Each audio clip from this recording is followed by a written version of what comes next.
I am your servant, Ruth. Spread your cloak over me, I beg you, for you are a close kinsman. My name is Ruth.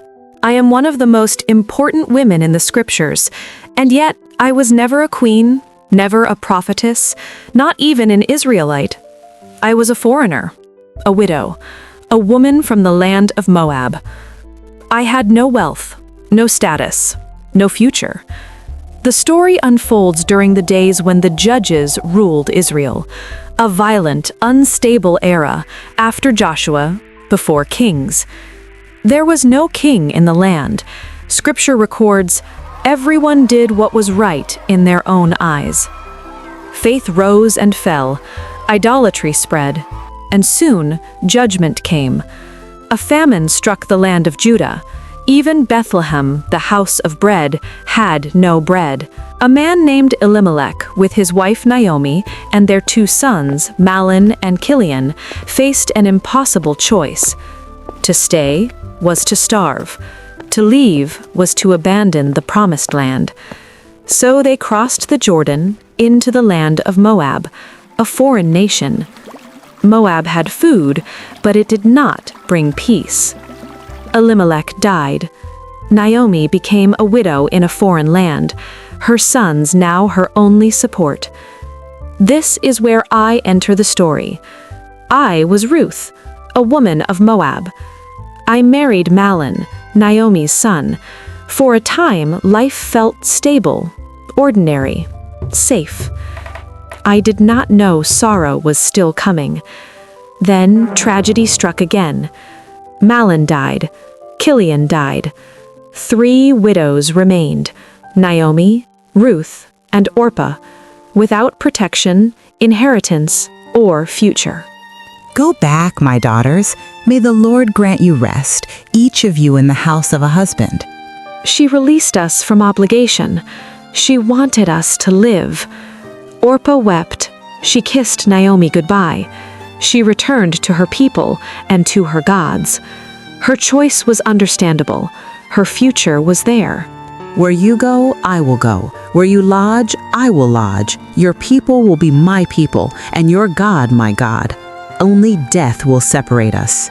This is how I, a Moabite woman, chose the God of Israel.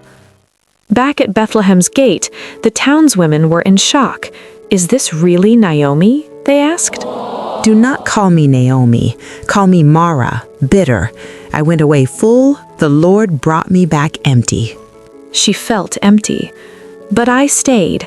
I went to glean, to gather what others left behind. I worked quietly, all day. In the same fields was Boaz, the landowner, relative of Elimelech, Naomi's dead husband. He noticed me. "The Lord be with you," he said to his workers. They answered, "The Lord bless you."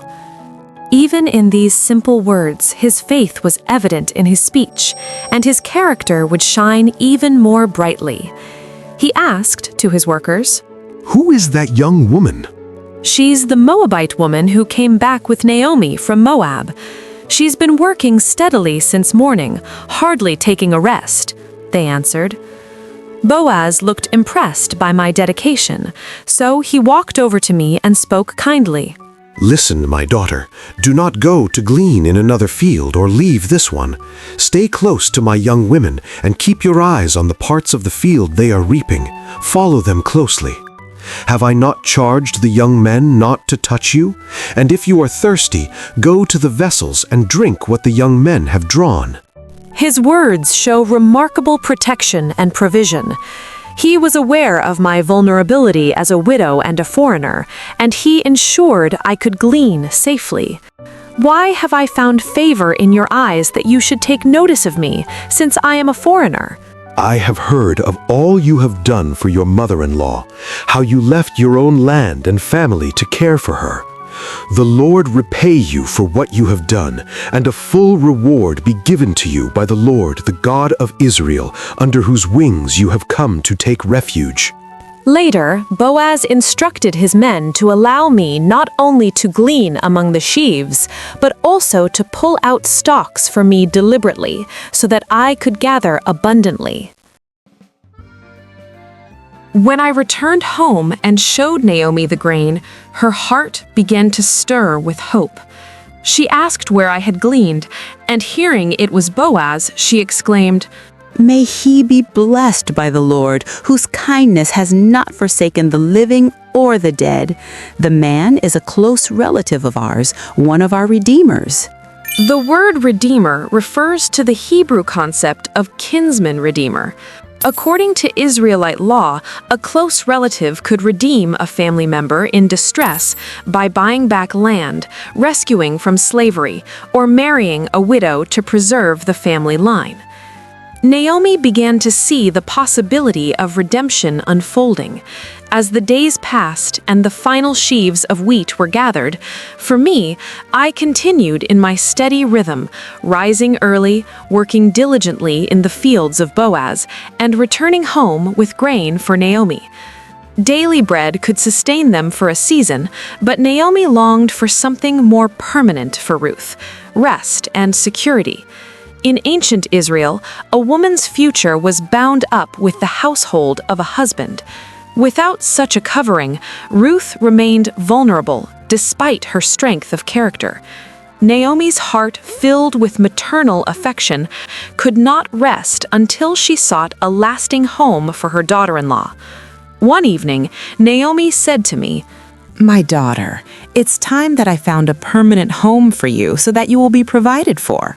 Boaz is a close relative of ours, and he's been very kind by letting you gather grain with his young women.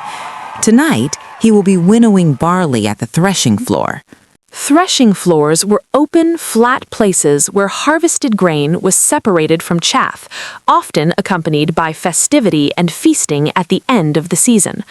Boaz, as the landowner, would surely be there personally to oversee and protect his harvest. Naomi devised a bold plan, and then she counseled me.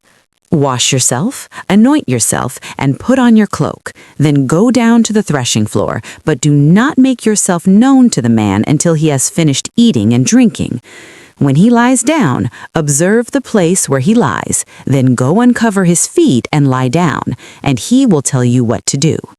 These instructions may sound unusual, but in their context, it was a symbolic act of submission and request for protection. That night, Boaz's heart was merry after eating and drinking.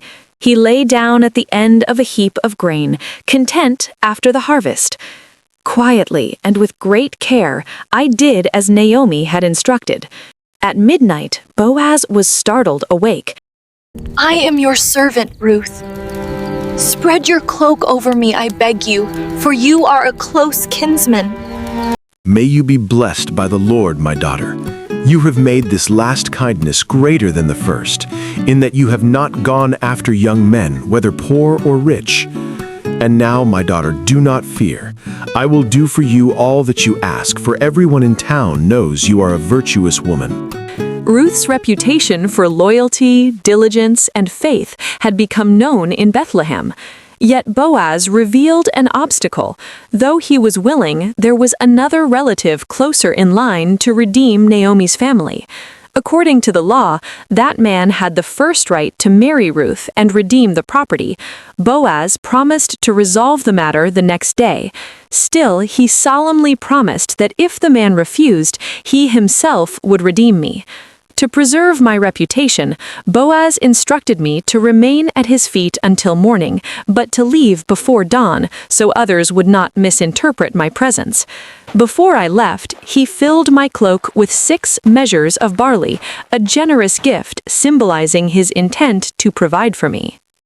When I returned home, Naomi was eagerly waiting for me.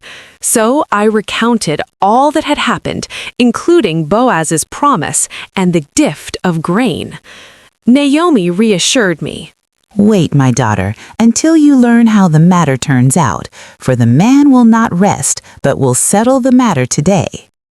Early the next morning, Boaz went to the city gate of Bethlehem, the traditional place of legal transactions and judgments. He sat down, and when the nearer kinsman came by, Boaz called him to sit as well. He also gathered 10 elders of the city as witnesses. Boaz began by presenting the matter in terms of land redemption. You know Naomi, who came back from Moab? She's selling the land that belonged to our relative. I thought I should speak to you about it so that you can redeem it if you wish. If you want the land, then buy it here, in the presence of these witnesses. But if you don't want it, let me know right away, because I am next in line to redeem it after you. Hearing this, the man readily expressed his willingness to redeem it. Redeeming land was a gainful opportunity. It expanded his estate, enhanced his standing, and kept property within the family. But Boaz then added the crucial detail, the second part of the obligation. Of course, your purchase of the land from Naomi also requires that you marry Ruth, the Moabitite widow.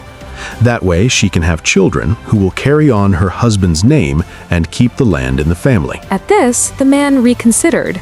He said he cannot redeem it for himself, because this might endanger his own estate. His refusal may have been due to fear of dividing his estate or the challenge of marrying a Moabitess. To seal the decision, he removed his sandal and gave it to Boaz. This was the ancient custom in Israel for confirming a legal transaction. The sandal symbolized the transfer of rights. Boaz declared publicly, You are witnesses this day that I have bought from the hand of Naomi all that belonged to Elimelech, and all that belonged to Chilion and to Mahlon. Also Ruth the Moabitite, the widow of Mahlon.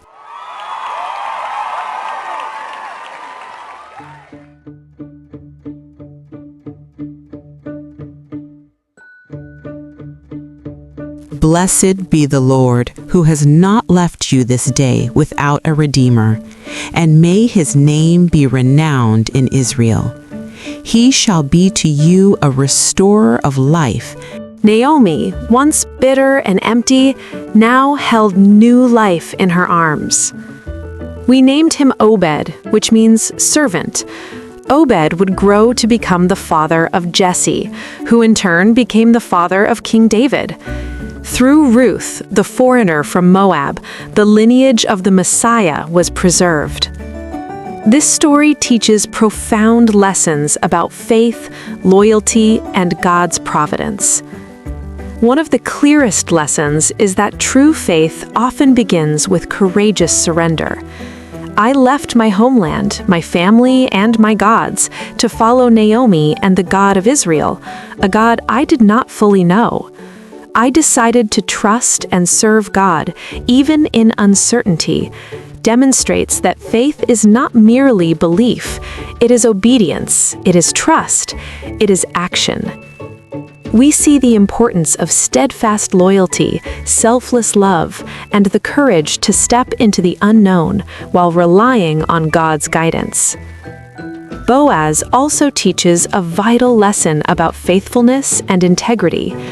Through his protection, kindness, and generosity, he shows that true love honors others, safeguards dignity, and acts righteously even when it requires personal sacrifice, demonstrating how love and justice can coexist. Naomi's journey from emptiness to fullness reflects the gospel itself. Her life reminds us that seasons of suffering and disappointment will come. Even the faithful may face loss, uncertainty, or feelings of abandonment. Yet Naomi shows that despair is never the end of the story. Just as a foreigner like me became part of God's redemptive plan, we too can participate in his work, making choices that reflect love, righteousness, and faithfulness.